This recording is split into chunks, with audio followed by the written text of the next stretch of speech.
Good day, everyone. Welcome back to All About America's Team, brought to you by Delahanty Media. Today is a little bit different because I am dressed for the beach. My sunglasses, my go-to football of peace, and my freshly brewed drink for this long, joyful, and very relaxing day. No, there's not a beach in Waco. So if you're thinking that, don't worry. I'm actually in Cabo to prepare for the Cowboys' arrival in January. I have to find the best locations for America's team. I'm Ray Nickens, the Speaker of Objectivity, joined as always by Owen DeChico.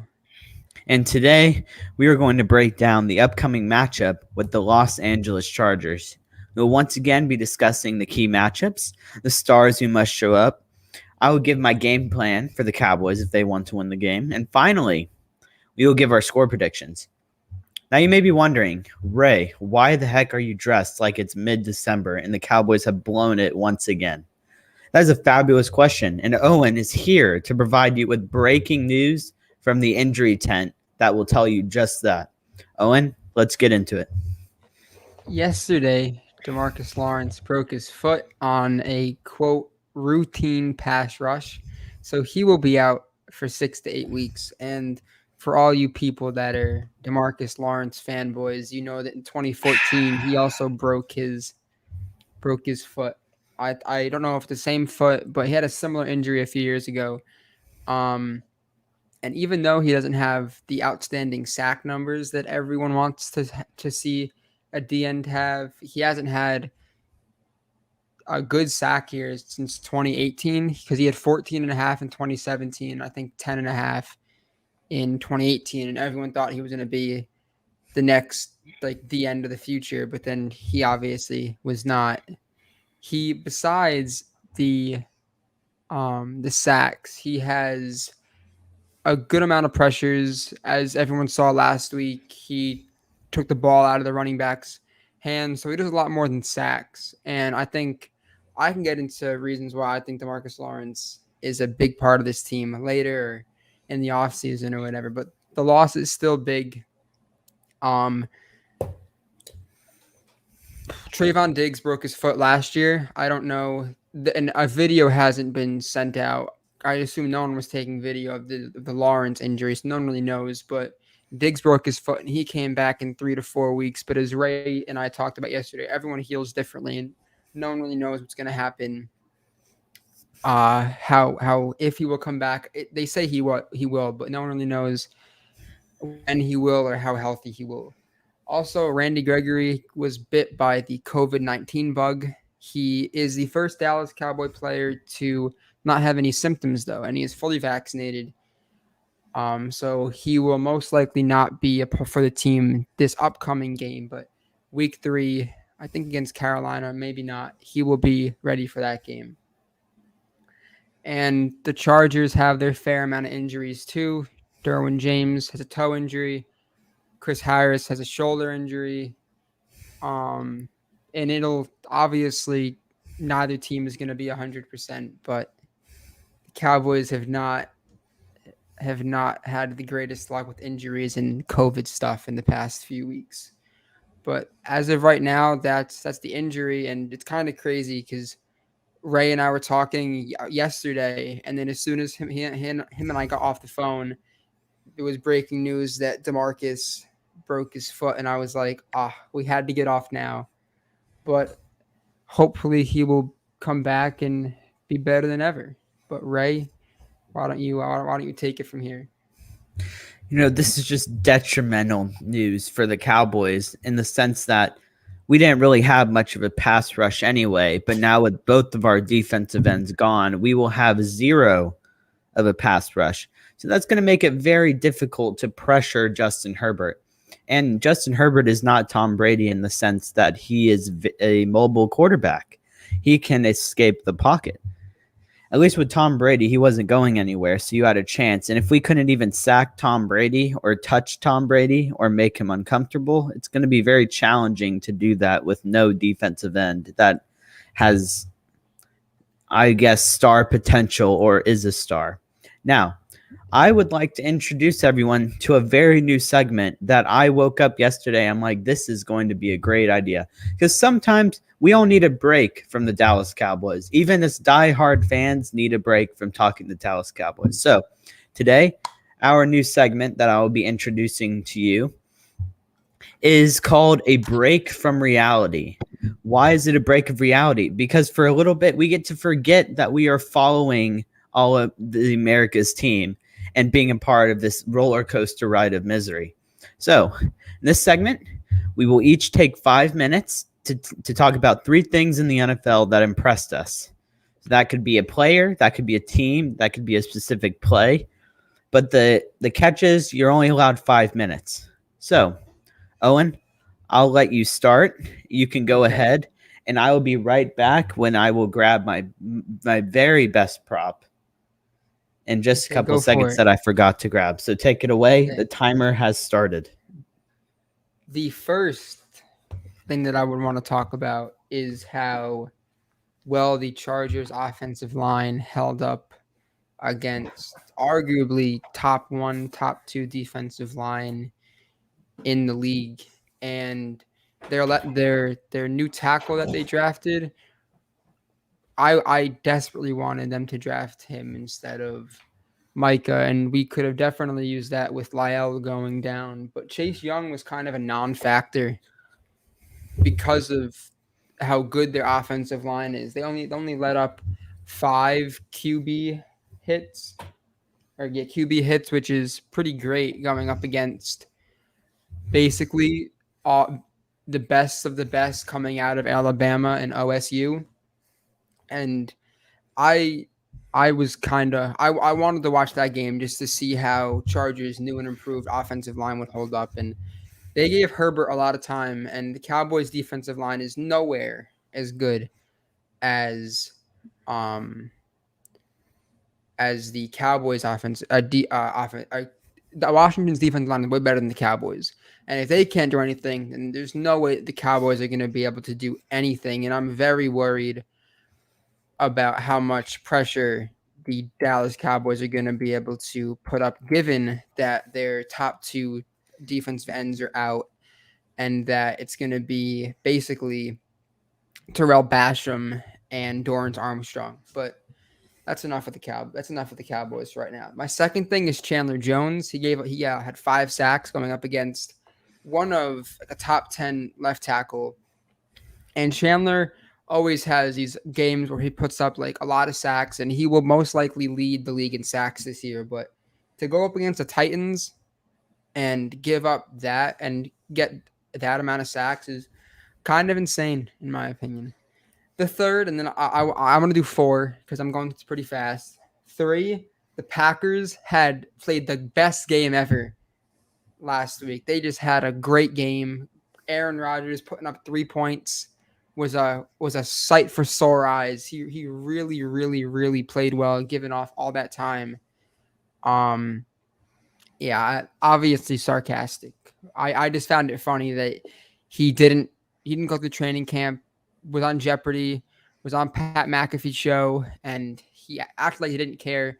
And then he waltzes into practice acting like he doesn't really care. And the one thing I found funny was that he was on Pat McAfee's show the day after, so Monday or Tuesday, and he was like, yeah, because he threw a crossing route and he like way overthrew him, and he was like, yeah, it was the I had too much to drink earlier the night before, and I was like it's funny, but that's not really a good excuse. And the last one that I wanted to say, I'm going to say 4, Ray, it'll be all right, was Lamar Jackson. That game in its entirety, I would like the world to imagine that if that was Dakota Prescott doing what happened there, if he had multiple chances, and you can't even blame this game on the overtime rules because the Ravens hadn't had a chance to win it. If Dak had lost the game by a fumble, or if he had let Derek Carr beat him on a primetime game, I don't think the world would I don't think we'd ever hear the end of it. I think the first thing would be Dak is still injured. And I just found it funny that Lamar Jackson, out of anyone, gets a pass. And the first thing that people talk about is how his defense didn't hold up and how his offensive line wasn't good. and no one wants to talk about his fumble. I know Max Crosby had a career night, but everyone, when you think of Lamar Jackson, you think about his legs, so he should be able to get out of that. And every quarterback every now and then is going to have a game where their offensive line doesn't hold up. And I just found it funny that no one gave Lamar Jackson the criticism that they would give to other quarterbacks, i.e. Dak. I'm a big fan of this segment. I'm looking forward to doing it more often. So, Ray, please, the floor is yours. Well, Owen, that was a pretty good first try on the segment. Where you kind of lost your way was you mentioned the Cowboys too much. This segment, we're not even supposed to talk about the Cowboys. Remember, we are not fans for these 5 minutes of the Cowboys. We are fans of the NFL. But that's totally okay. The Cowboys just somehow find their way into, I guess, an All About America's team show. But anyway, just a few other things from your segment, from your time before I get into mine. You mentioned the word worry in your first little bit when it came to, Chase Young and all of that. And I was just thinking, on the beach, there's very little worry. You have your drink that you sip on. You have your shades. The wind it's breezy. It's nice. It's sunny, no clouds. And of course, you have your man Tony on your favorite football to keep you company. And I just think it's very important that you just have all of these things and you just take a break. Okay, I'm done. All right. So, also, just another thing. I liked how you said that sacks were important because sacks are big drive killers. And as Tannehill figured out, if you get put on the ground a ton, you don't look very good as much. And now, let me start my 3 things that I thought were very, very intriguing and I really was surprised and impressed about. Number 1, Joe Burrow. I was very impressed with Joe Burrow. Coming off an ACL tear, he looked healthy. He looked mobile. He completed 74% of his passes and did not turn the ball over one time. And he had a late game rally, game-winning drive in OT, and had a beautiful 3rd and 1, 4th and 1, where he just hit his player in stride under pressure, calm, cool, and collected, like Tony with his Corona on my football, and just got the job done and got the Bengals to 1-0. Great stuff, Joe. I was excited for you, and Owen knows what bet we have regarding Joe Burrow. Anyway, next one. Derek Carr. I was really impressed with Derek Carr. As people know me, they know my opinion of Derek Carr has always been he's a solid quarterback who cannot be trusted and will turn the ball over in the most ridiculous fashion and when you least expect it. But his performance in prime time was very impressive. It made me excited. Threw over 50 times and kept the ball out of harm's way against a pretty good defense up until OT, where his receiver, Snead, forgot to wash off the butter on his hands, and the ball just went right through them and into the hands of the Ravens defense. At that point, I thought it was over, but as Owen mentioned, Lamar decided to cough up the ball, which is very unusual in that situation because usually you're told to protect the football at all costs, especially in overtime. But anyway, that being said, Carr got the ball back, and on a cover 0 blitz, he took his time, calm, cool, and collected, like I said. Threw the ball up to Zay Jones for the game-winning touchdown, and they got the upset versus the Ravens. And just a shout out to my roommate, Matt Smith, on the Raiders getting that upset. I'm proud of you, proud of your team. Good job, man. Congratulations on the great win. Now, my last one is finally the Steelers. That Steel Curtain D showed up, and they showed out for sure.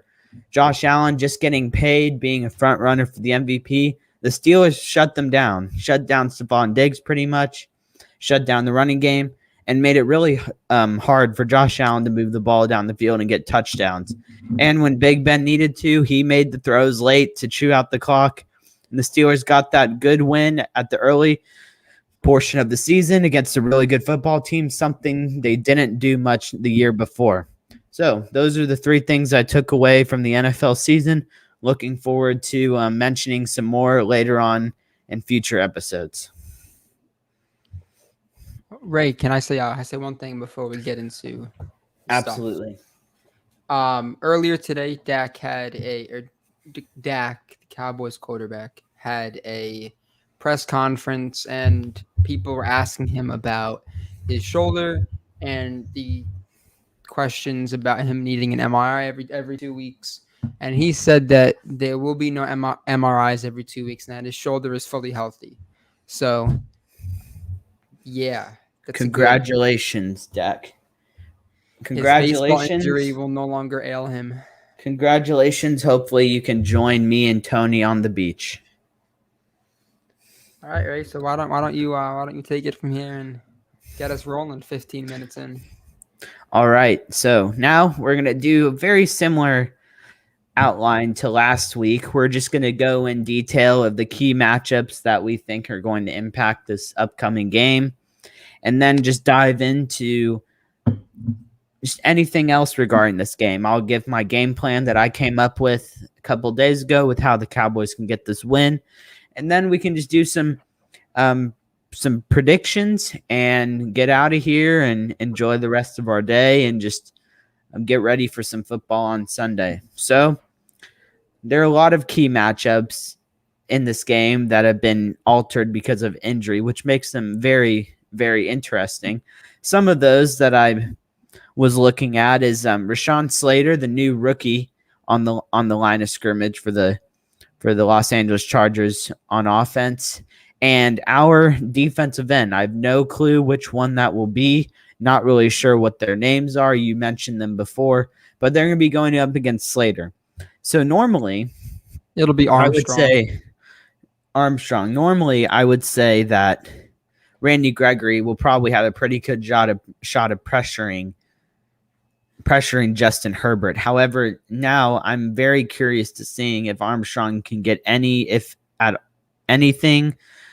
get any pressure, force Herbert out of the pocket, do something. I'm just really not sure how this defensive line is going to look versus the Chargers.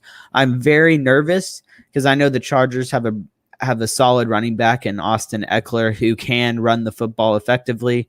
They will probably emphasize that early on to test and see how good the Dallas defensive line is without their two top edge rushers. And so I'm curious to see how that matchup holds up for the Cowboys. Another matchup is obviously Joey Bosa. He and Terence Steele. Joey Bosa is listed on the depth chart as a linebacker. So he will probably be lining up on Steele's side every single time in a third and long, second and long situation whenever they are blitzing. Can Terence Steele hold up against Joey Bosa? The answer is absolutely not. They will probably have to ship some protection over. That will leave them a little bit more vulnerable on the opposite side. Good thing they have Tyron Smith over there. But it's just going to be interesting to see how the Cowboys are going to hold up on that side of the line of scrimmage. I'll get into how I think they can adjust to that, to having Steele in the game and not Collins. I'll leave that for later. That's just another matchup that I'm emphasizing on. Next one, Derwin James. I want to see how he looks if he's healthy. Well, obviously he's a little banged up, but if he looks healthy after missing an entire year, will he be a tough obstacle for our tight end passing game? Is he going to make Jarwin and Schultz uncomfortable? Will he lock up Zeke or Tony Pollard out of the backfield? How is he going to look? How are they going to use Derwin James? So I assume Michael Davis, one of their cornerbacks, will be taking on Amari because Chris Harris Jr. is a slot corner, so he will probably be following CeeDee Lamb, in my opinion. I think CeeDee Lamb and Chris Harris Jr. is a very intriguing matchup for both sides. Just because there are some questions of, is Chris Harris Jr. too old? Is he still an elite corner? How is CeeDee's progression looking? How will he look against Chris Harris Jr.? Because we all know, and even if you don't know, I would encourage you to take a hard look in the mirror and ask yourself, were the Bucs corners actually good that we saw last Thursday? because most of them were on practice squad or they were banged up or they weren't starting the game before. So this is CeeDee Lamb's first real test, or I guess the receiver's first real test of starting cornerbacks. So hopefully Chris Harris Jr. is able to play, so we will get to see that matchup to see if CeeDee Lamb is progressing and looking like that all-star that we envisioned him being. So I'll just say one more just to let you Owen get a word in here. And that I kind of mentioned this before, but I wrote down Kenneth Murray Jr. His name stuck out to me from the linebackers other than Bosa. I just want to see how his impact is on the field because he's whenever I watch the Chargers, I always see him. He flashes on my screen. I just want to see how the Cowboys scheme to keep him from being a large factor in this football game. So those are my key matchups that I thought of, and love to hear your thoughts and also hear your key matchups, and we can get a little bit of discussion going and then move on into later in the show. Yeah, I completely agree with you. Dorrance Armstrong last week had his best game of his whole career by just hitting Brady. So I don't think that he'll be able to beat Slater, but he may be able to win at least one rep. Basham talked about, because he was a part of the Jets last year, if no one knew that, Terrell Basham, and they played the Chargers last year and lost.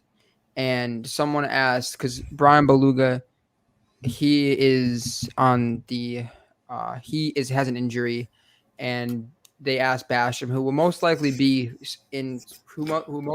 replacing D-Law for the next 6 to 8 weeks, asked him how he felt about going up against Beluga, and he said that he was looking forward to it because when he played against the Chargers, he had one of his best games, so he was looking forward to having that matchup again. I think that a really big matchup is going to be Linval Joseph up against the Cowboys center. He had a pretty rough game last week against Vita Vea, and Linval Joseph is also a big guy, and I think that he will definitely be able to get in the face, and hopefully Zach Martin will be able to help out a little bit, but I don't know how we're going to be able to fare in that matchup. Also, Joey Bosa, if Zeke needs to have another quote unquote sixth offensive lineman, he needs to be always on the right side of Dak. Always he needs to be in Terence Steele's right pocket, just to make sure that he can always be there for him. Because if Terence Steele's going up against him one-on-one, then this game's going to be very long for Dak, and Dak we may have to see Cooper Rush going in there every now and then. And hopefully Jarwin will know how to block. Hopefully he's taken some blocking drills in practice, and because I don't want to see him whiff on another block like that ever again. And I think what you said about the cornerbacks, I think this is going to be a test for Dak to go up against a halfway decent secondary. And I also think it's going to be for CD, because with Michael Gallup being down for the next 3 to 5 weeks, we know what Amari is. We know that he'll be consistent. He may not have the best games, but he'll be consistent. Now CD cannot have the drops that he had last week. If we expect this offense to go where, because this offense isn't need to overcompensate for what's going on with the defense, and CD is going to have a very clean game this week if we have any chance of winning. And yeah, you can't turn the ball over, because Herbert, he can, especially with his weapons. Mike Williams said that he said that the Buccaneers wide receivers looked like they had a lot of fun going up against the Cowboys secondary, and I hope that Dan Quinn put that on the projector and said, "Hey guys, he's saying that we have a bad secondary. Are you gonna lock him down, or are you gonna allow him to kill all you guys? Because Anthony Brown will not be able to do that." So, but I can go into secondary stuff later. But as of right now, And Mike McCarthy, I think he's a key matchup, quote unquote. Mike McCarthy versus Mike McCarthy. Which one are we gonna get? And it'll be interesting to see which version of Mike McCarthy we get. Yeah, very interesting. I'm actually intrigued that you brought up Mike McCarthy because I'm usually the pessimistic man regarding Mike McCarthy, and Owen has always seemed to defend Mike McCarthy, but now 2 weeks in, Mike McCarthy's already on the hot seat, which is quite interesting. I mean, we already knew that I wanted him gone last year, but now at least Owen has him on the hot seat now, so that's quite intriguing. I'm curious to see if he stays on the hot seat or if the Cowboys miraculously win this week, if he's all of a sudden the greatest coach in the NFC East. But I'll have to. It's not hard to be the best coach in the NFC East. It's not hard to do that at all. Well, I mean, he's the third best coach in the NFC East right now. But we have Ron Rivera, and then we have Joe Judge. Joe Judge. His players hate him. That's okay. He had 3 players retire in the same week because they didn't like his coaching style. Because they came from the Cowboys. One of them was the Cowboys offensive lineman. He was weak. He was playing under Jason Garrett. So going to a hard coaching style who expected excellence was too much for him, and he just quit. It wasn't excellence. He cursed at them for 3 hours straight. What do you think Bill Belichick does to his players? Yeah, he came from Bill Belichick. Bill Belichick wins Super Bowls. If you are coached hard, you win. But his defense was he turned that defense around, and the defense didn't have a great week this week. They didn't have a great first week, but they'll have a great first week against the Cowboys. We can put a bet on that right now. Do you want to put a bet on that? Yes, I would love. How many turnovers? Over under 3 turnovers. Take it or leave it. Under. 100% under. All right, I'm writing it down. What are the? Let's see if are turnovers only Dak, or are they like Zeke coughing up the ball? No, turnovers are turnovers. It could be a muffed punt. It could be a fumble. It could be an interception. It could be anything. Under 3 turnovers. Under. All right, perfect. I have it written down. But other than that, I think you made some good points. You made the wide receivers be interesting to see how they perform, how they match up versus Keenan Allen and Mike Williams, Austin Eckler out of the backfield.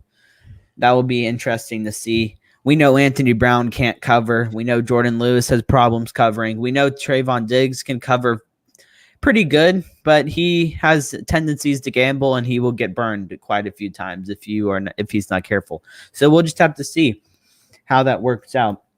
It's also a big game for Cedric Wilson, who will now be taking over as wide receiver 3. That is a great point. And I've mentioned a lot of times that I would totally be okay with us cutting bait with either Michael Gallup or Amari, depending on if Amari doesn't build off of last week's 100-yard performance and goes back to not getting 100 yards on the road. We'll see.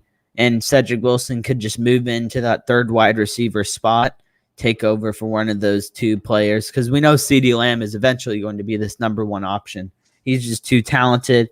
He's wearing 88. Jerry Jones has already penciled him in as the next Hall of Fame 88. Just Jerry being Jerry. And so we can get Jerry later.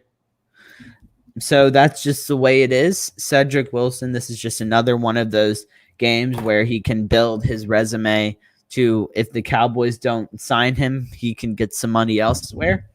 So it is a big game for Cedric Wilson. Also a big game for Ezekiel Elliott.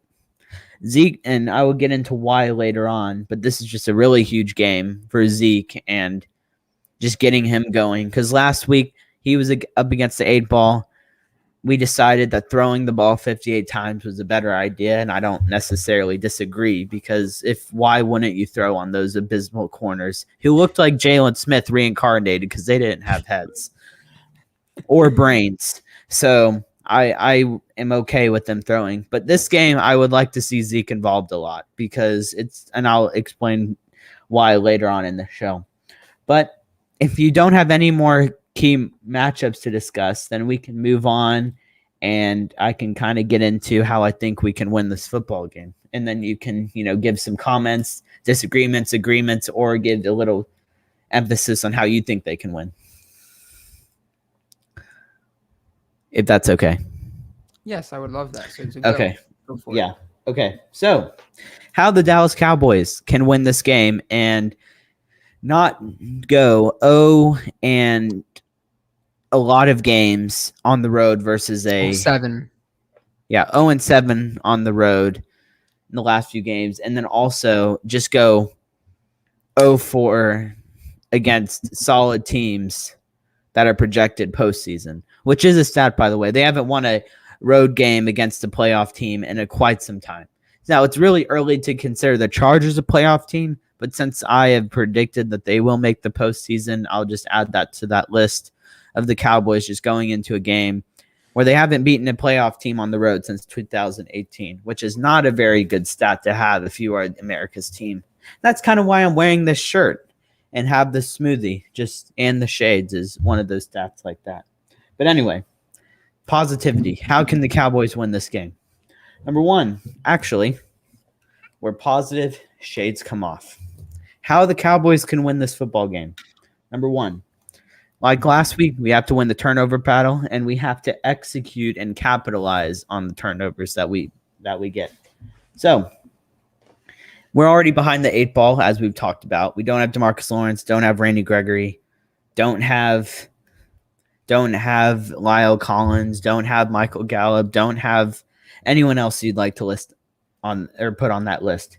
So it's very key that if Justin Herbert makes a mistake, throws it in the wrong place, or Eckler fumbles, or Allen fumbles, Mike Williams fumbles, whatever, and we get the ball inside their territory, it is crucial that we score touchdowns. Last week, we got a lot of turnovers, but we only scored 1 touchdown out of those 4. We're not going to win against the GOAT. We're not going to win against Justin Herbert doing that because the Chargers have an explosive offense, and they will get in the end zone quite a lot. So we have to capitalize on those turnovers. So number 2, we got to control the clock. Very similar to last week. We have to control the clock against this high-powered offense. We don't have the defense to be able to win shootouts. I don't recall, other than the Falcons fluke game, us winning a shootout against an opposing team in a long time. Shootouts are not the way to win. This team is not very good in shootouts. They are much more effective when they control the clock and control the game, the flow of the game, and keep the opposing offense off the field and not in rhythm. So Zeke, that's going to fall down on Zeke's shoulders and Tony Pollard's shoulders. We're going to have to run the football a lot more than 11 times. We have the offensive line to do that, even with Steele in the game. All that takes is just maybe shifting players over, run blocking, or running the opposite direction, just being creative in our running, even like swing passes that would be considered a run, getting Tony Pollard on the move side to side, getting him the ball quickly, letting him make a move, just short stuff like that. Short passes also inside the numbers, not going out of bounds, keeping that clock going, just controlling the game flow, keeping Herbert off the field, increasing the chances of our defense of getting stops. Next thing, special teams. I don't think we need a special teams touchdown to win the game. It would be nice, but I don't think we'll need that. That was just kind of a Buck special, and I might bring that up in the Chiefs game as well down the line. But we do need to control the field position. We need to win field position. So if we're driving down the field, we get stalled around our 45, their 50, something like that. Got to pin them inside the 10, make them go long down the field. Can't give them a drive where they're close to our midfield or past our midfield, because that just gives them a better chance of getting points. So we just have to limit the opportunities for them to score points, increase the opportunities for our defense to get stops. Also in special teams, we need to capitalize on all field goals, extra points. If we send Greg Zuerlein out there, he's got to execute and get points. I think he'll do that. I think last week was just kind of a fluky, wasn't really ready, out of rhythm, and because he got back on track and made that big field goal for us. Whether or not I would have actually wanted him to attempt the field goal is a completely different story, but I'll just leave that in last week. He also had a leg injury, which was just disclosed. So it was also his back and his leg, but no one really talked about that. So just so everyone knows. Yeah, and finally, the most important thing, other than controlling the clock and running the football effectively, is don't turn the football over. If we turn the football over in our territory against the Chargers, they're going to score touchdowns and just get points. So I emphasize, can't turn the ball over because we can't waste possession to put our defense back out there. The more times that the defense can sit on the sideline for 10 to 14 minutes, the better. So how we can limit turnovers, don't get greedy, don't go for the chunk play. It's going to be a little bit more difficult to get the chunk play against the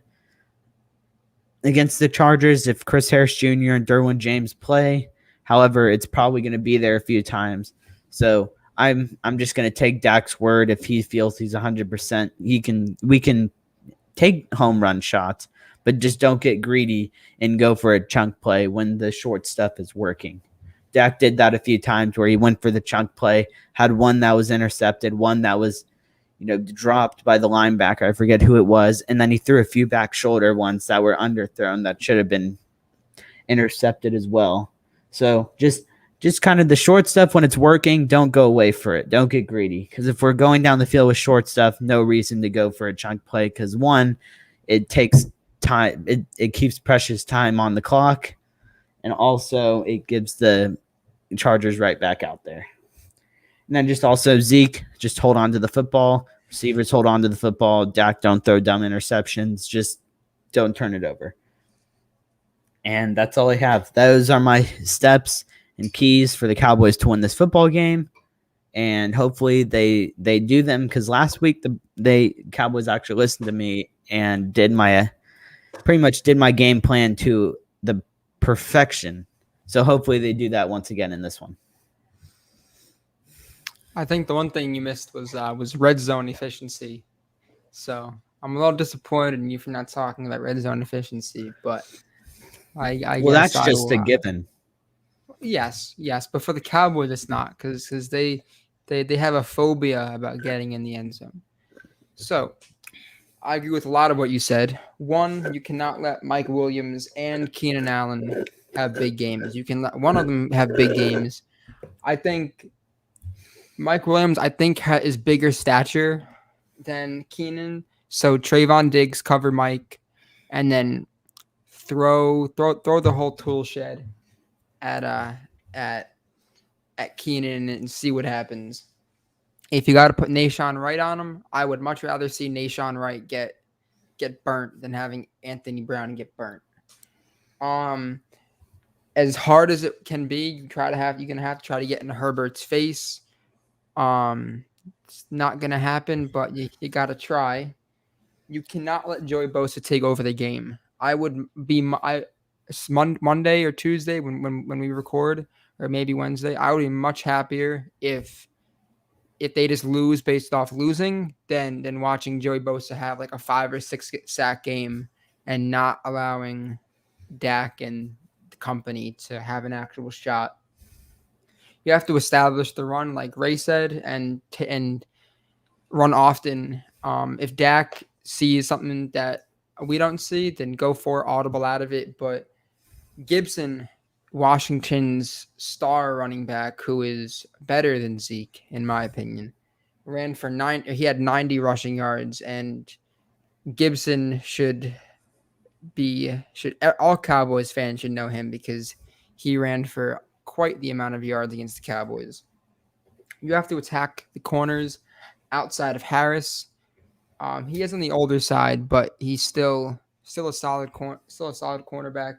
Terry McLaurin had 62 yards on 4 receptions. Now, I think that has something to do with Ryan Fitzpatrick getting injured, and hopefully he can come back. He has a similar timeline to DeMarcus Lawrence, and hopefully in 6 to 8 weeks, Washington is not ready for a playoff push, because if Fitzpatrick comes back and they're 1 or 2 games out of it, then I think that they'll definitely be able to win it all. Winning it all meaning the East. So the Cowboys have to, Cowboys, Eagles, Giants, anyone besides Washington has to make a clear playoff push and win a lot of games, because Ryan Fitzpatrick will take it all the way if he has an option to. And one you're going to like, do not let Mike McCarthy ruin the game. If we have an opportunity to ice the kicker, then you ice the kicker.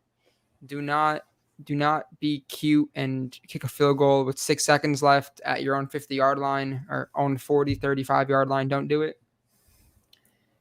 Don't call any trick plays inside your own 50. Yeah, and special teams, Fossil, don't do anything stupid either. And Dak, be Dak. Don't run the ball. Don't give me a heart attack. Make good decisions. Pollard, get him more involved. Cedric, when he was a starter, he had a great game against the Seattle Seahawks last year, and hopefully he'll be able to have a similar game this upcoming week. And I think those are my keys. But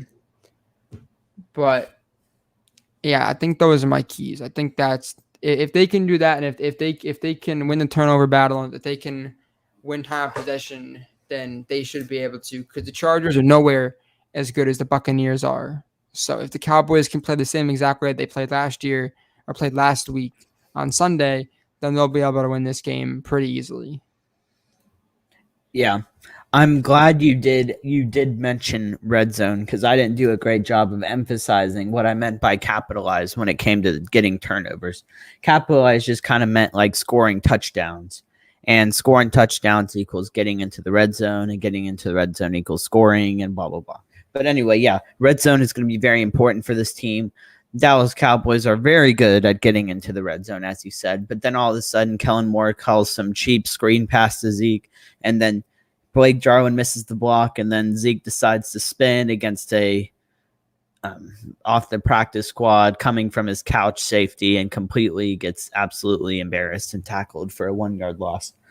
Or just the fact that they just decide that they'd much rather run something that's completely irrelevant and not what they were doing before, and they don't score. So once they get into the red zone inside the 10, I would encourage them to run the football forward or throw the football forward and not throw the football laterally. Because when you throw it laterally, it gives the defense a better chance to gang up and stop the player the ball is going to from getting into the end zone. Another thing you mentioned that I also liked was coaching. I think every time Mike McCarthy makes a boneheaded play, it assures me that he will be gone immediately and not in long term. Because while Jason Garrett did make stupid decisions, the Dallas Cowboys were always in the season till the end. They were always competitive. They always won games that they shouldn't have won, but they lost some games that they should not have lost as well. So they're always pretty consistent in that regard, always around at the end of the year to win the division.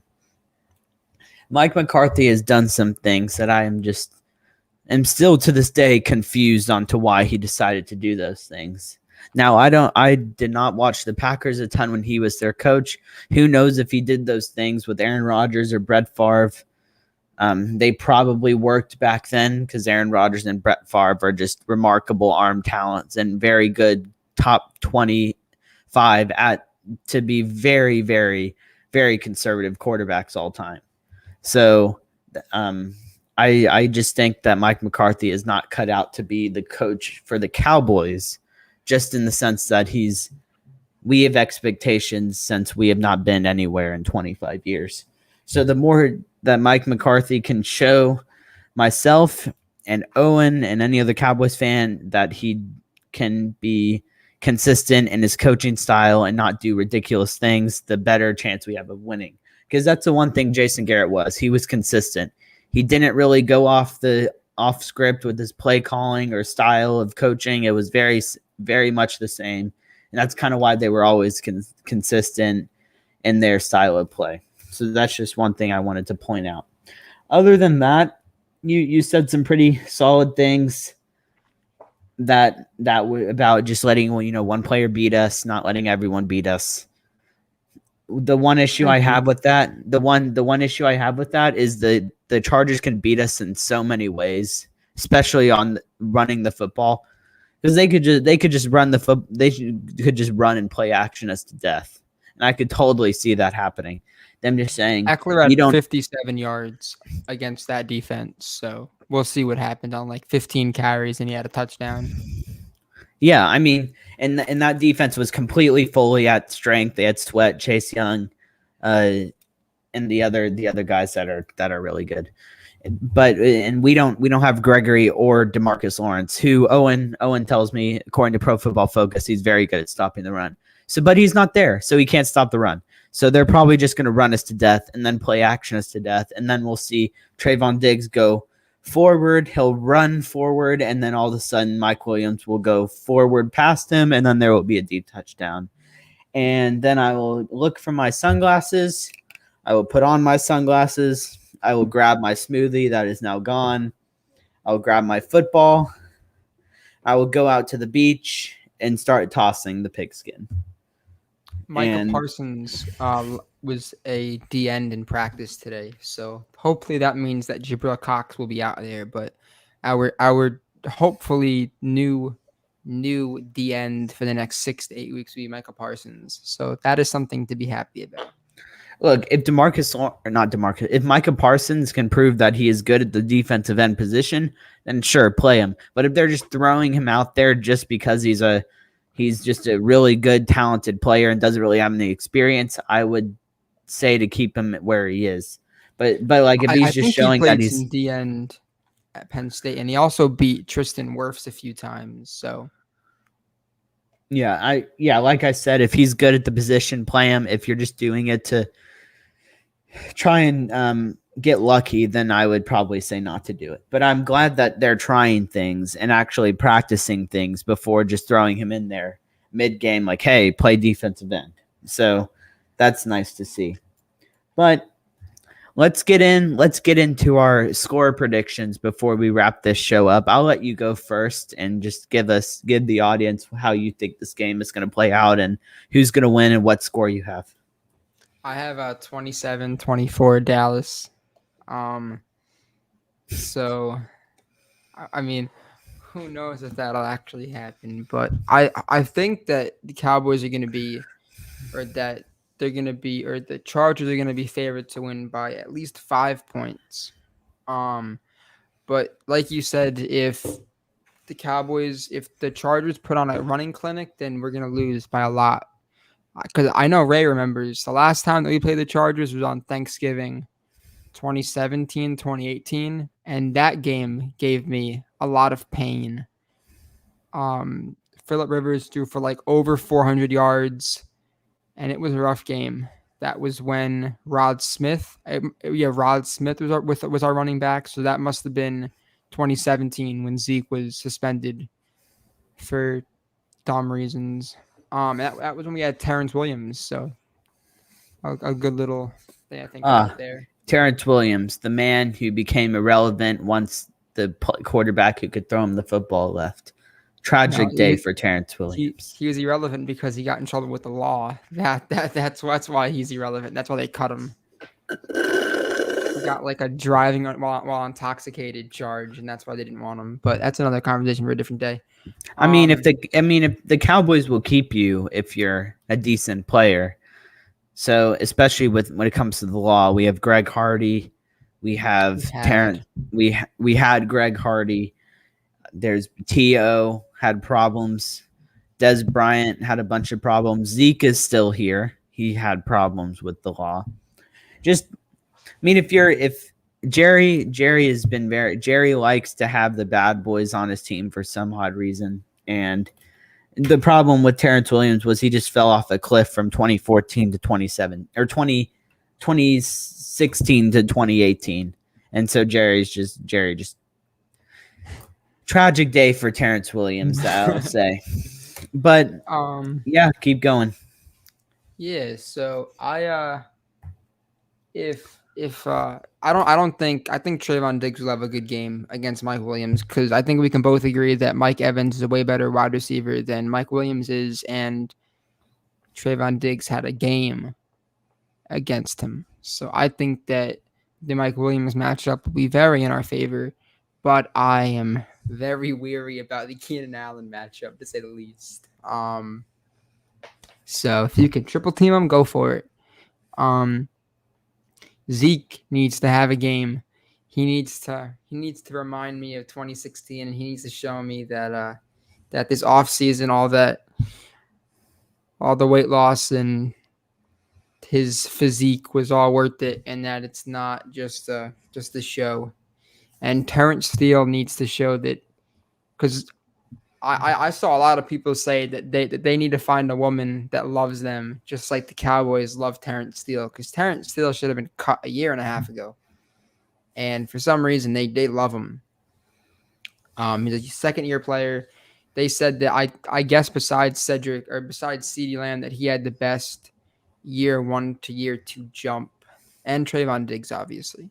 So hopefully he'll be able to do something against Joey Bosa. If he can win 1 rep against Joey Bosa, I'll be like, all right, this is a win in our book. Another moral victory, as Skip Bayless says. But yeah, I don't really. There's so many different ways that this game can go. Like if I'm being realistic, the Cowboys will probably get down a lot of points just because of the Cowboys, and they'll do some dumb stuff. But I'm gonna be hopeful and say they win. But I think they may lose on a Mike McCarthy stupid call or something like that. But I'm gonna be confident in my pick. So just to be totally sure, because I'm confused. You said 27-24 Dallas, but yes. then you said they will probably lose. Then you said they might win, and then you said Mike McCarthy will probably blow the game. So what is your final? 27-24. That's going to be 27-24 Dallas. Okay. That is going to be. Owen says 27-24 Dallas. You can take it from here. So I think that this game is going to come down whether or not the Cowboys decide that they want to be smart and control the time of possession and run the football. Because I do think that the Cowboys offense without Lyle Collins without Lyle Collins not being in there can still run the ball effectively on the Chargers. So I think if they control the clock, they could win this game. However, I think they're too in love with passing. Jerry Jones loves to pass. He loves to see the ball go through the air and get yards and excitement and fun. So for that reason, I think that the Chargers are going to win this football game 33-25. Why it is close, I think, because the Chargers are going to go up 33-24. 33-21. It's going to be in the fourth quarter, and then Dallas is going to get. That doesn't even make sense. Let me alter my score. I'm going to say Chargers 37, Cowboys 28. So the Chargers are going to win by 2 scores, and it's the last score that they're going to have is just a cheap late game touchdown. So really, it's going to be 30-20. 30-27. So I have 37-27 Cowboys, or not Cowboys, Chargers. Okay, that'll be an interesting one. So 0-7 in the last 7 road games. They go up against Carolina week 3. It's the Eagles, right? Monday night game, Eagles, I think, at home. Okay, yep, that'll be a good one. All right. 0-7. Okay. Yeah. Does you have Herbert any have a big game? Say again. Does Herbert have a big game, or of course. Is it just the Cowboys' idiocy? Herbert's going to have a massive game. So is Austin Eckler. Okay. If you have Austin Eckler and Justin Herbert on your fantasy teams, I would suggest you start them. because why wouldn't you start any player that's playing the Cowboys defense? It's just a given. I started Rob Gronkowski and Antonio Brown versus the Cowboys defense, and that brought me a lot of rewards because my fantasy teams all won last week. But Owen, do you have any quick draw questions before we wrap this up? Yes. I have plenty for you. Plenty. Let me get to it. Okay. Over under. Dak gets sacked. Over under 3 times that Dak gets sacked. So Joey Bosa or someone gets in his face and sacks him. Over under 3 times. I'm gonna go over. Okay. Who has the most sacks? Joey Bosa, and how many? Or if it's Joey Bosa or if it's someone else, and how many? Joey Bosa, he has 2. Okay. Zeke, over under 70 rushing yards. I'm gonna say over because that's how they need to play. He's gonna have over 70 rushing yards. Amari, over under 80 yards. Under. CeeDee Lamb, over under 80. Over. Dak, over under 2 touchdowns.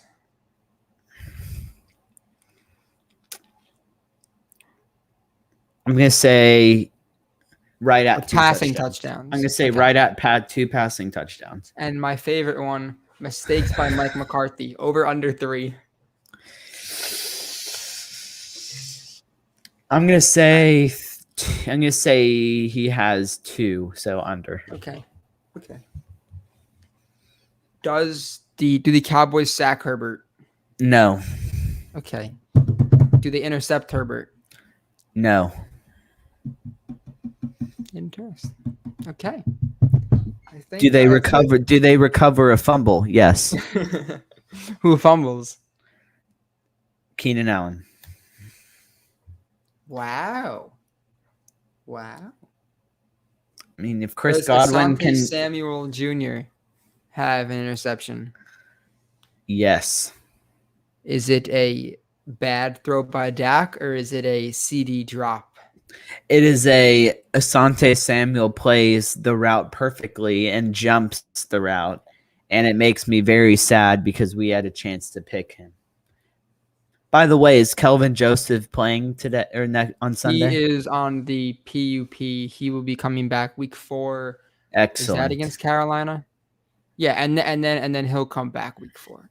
Excellent. So yeah. I'm glad we drafted the guy who is hurt and rapping. He would have been he's not hurt. He hurt his groin.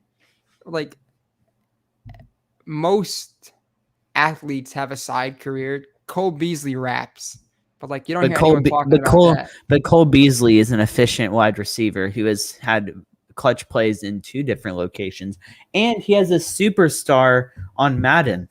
So that means he is very credible.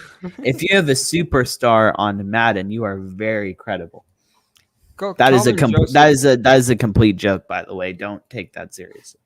He would have been a first-round pick if he didn't decide to just not play college football and decide that he was above college football.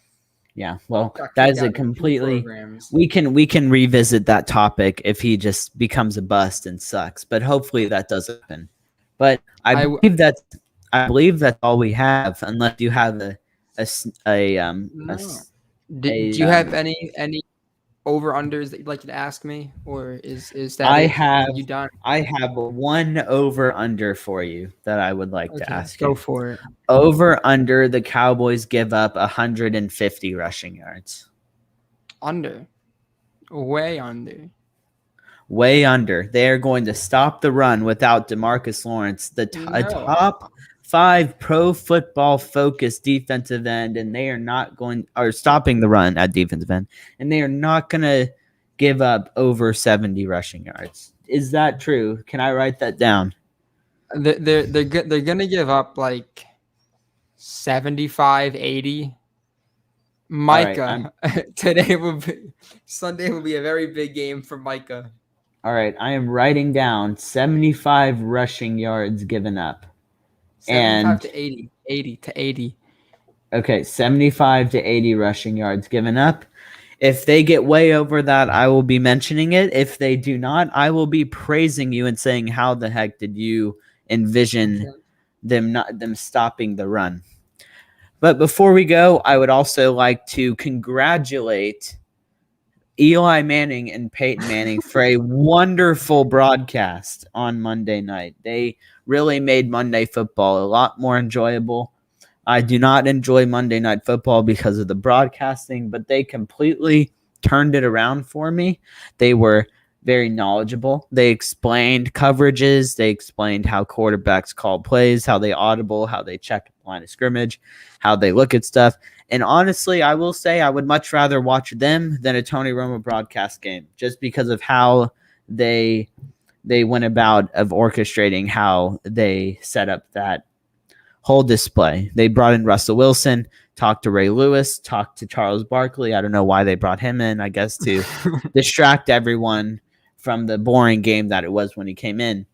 But having Russell Wilson at the end of the game when Carr threw that interception close to the goal line was quite comical because it made me think of that Super Bowl.